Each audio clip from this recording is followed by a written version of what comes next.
All right, today we're talking about a tree, but not just any tree. This thing is so famously toxic, it literally holds a world record for being dangerous.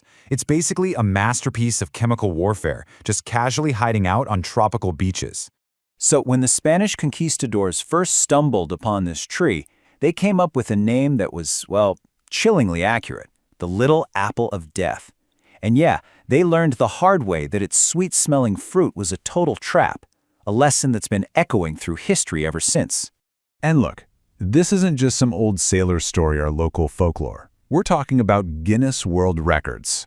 They have officially recognized the Manchineel as the most dangerous tree on the entire planet.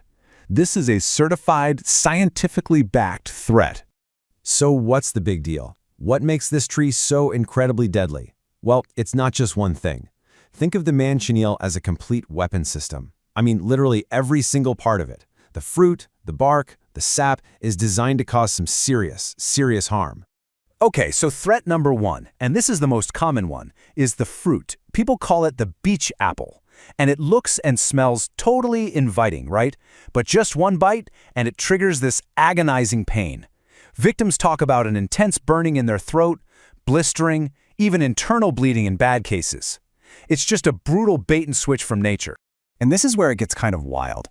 The tree's toxins are water-soluble. So what does that mean? Let's say you're caught in a rainstorm, and you think, oh, I'll just stand under this tree for shelter. Big mistake.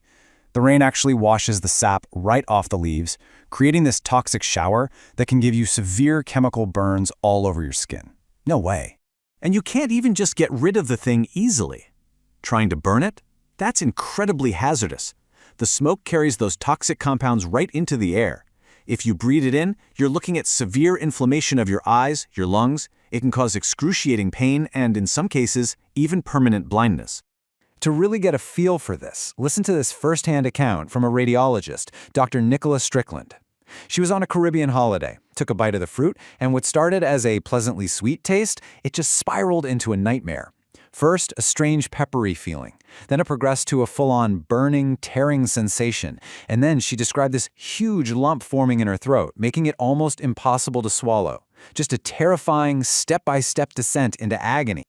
And you know what? Her story is not a one-off.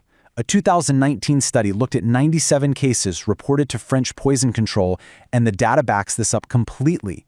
A staggering 68%, more than two-thirds of victims, reported that severe mouth and throat pain. This isn't just a mild irritation. It's the main and most agonizing thing that happens. So, the big question is, how? How does it actually do this? What's the science behind this botanical monster? Let's dig in and unpack the chemical fingerprint of its poison. All right, the main culprits here are these compounds called formyl esters. This is the nasty stuff in the tree's milky sap. They are incredibly potent irritants that basically hijack our body's own communication systems, our cells' signaling pathways, and just unleash this massive, out-of-control inflammatory response. So here's a good way to think about it. Imagine your cell's inflammation response system is like a car's ignition. Formyl esters are like a master key that doesn't just start the engine, it snaps off in the lock, jamming it permanently in the on position. On a chemical level, what it's doing is irreversibly activating this enzyme called protein kinase C, and that just leads to this chronic, intense inflammation and serious tissue damage. You know, this natural weapon hasn't just been a passive threat, sitting there waiting for someone to make a mistake. Oh no, it has a long, dark history as an active player in human conflict, going back centuries. Way back, indigenous tribes like the Carib and Calusa, they were basically master toxicologists. They knew exactly how to use this stuff. They'd coat their arrow tips with the sap, they'd even contaminate enemy water supplies with it. In fact, it's famously believed to be the poison that killed the Spanish explorer Juan Ponce de Leon back in 1521. Fast forward to the 19th century, and colonial physicians were so freaked out by this tree that they were conducting these brutal experiments, desperately trying to figure out an antidote. Okay, but all of this leads to a really fascinating evolutionary puzzle. Think about it. The whole point of a fruit is to be eaten, right? So its seeds can get spread around. So why on earth would a tree evolve to kill the very animals that are supposed to help it reproduce? Yeah, let me just ask you that directly. If a fruit is meant to attract animals to spread seeds, why would the Manchineel evolve a fruit that's lethal to almost everything? It seems like it completely defies the basic rules of botany, doesn't it? And the answer, oh, it's just brilliant. The Manchineel doesn't need animals. See, it grows on coastlines, and its fruit is naturally buoyant. It just drops its little apples into the water and lets the ocean currents do all the work, carrying its seeds to new beaches. It's a strategy called hydrochory, basically a complete evolutionary workaround. It found another way. But of course, nature always has a few exceptions up its sleeve. The black-spined iguana, also known as the gorobo, can literally live in the tree's branches and eats the fruit with zero problems. Some land crabs are also seen munching on it. It's incredible. These few species have somehow cracked the Manchineel's chemical code, carving out a life for themselves in one of the most hostile microhabitats you can imagine.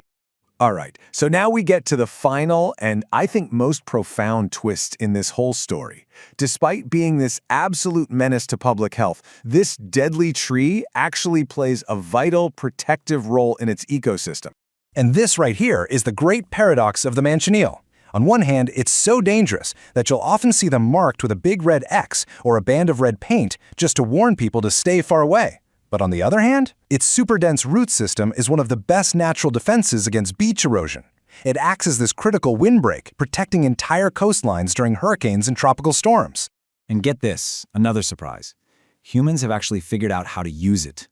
For centuries, Caribbean carpenters have prized its wood for making furniture. The secret? You have to be incredibly careful cutting it, and then you let it dry in the sun for months. That whole process eventually neutralizes the toxic milky sap, leaving you with beautiful, durable wood. It's pretty ironic, then, that because of its dangerous reputation, the tree has been actively wiped out in a lot of areas. You combine that with coastal development, and what's the result? It's now listed as an endangered species in places like Florida. It's like we've become so good at fighting our enemy that we're actually at risk of losing it forever. Which really leaves us with a tough final question to think about. The Manchineel is both a killer and a guardian. It's a marvel of evolution and a public health nightmare all rolled into one. So, how do we preserve a species that is, for all intents and purposes, trying to kill us? How do you balance public safety with the need to protect a vital part of an ecosystem?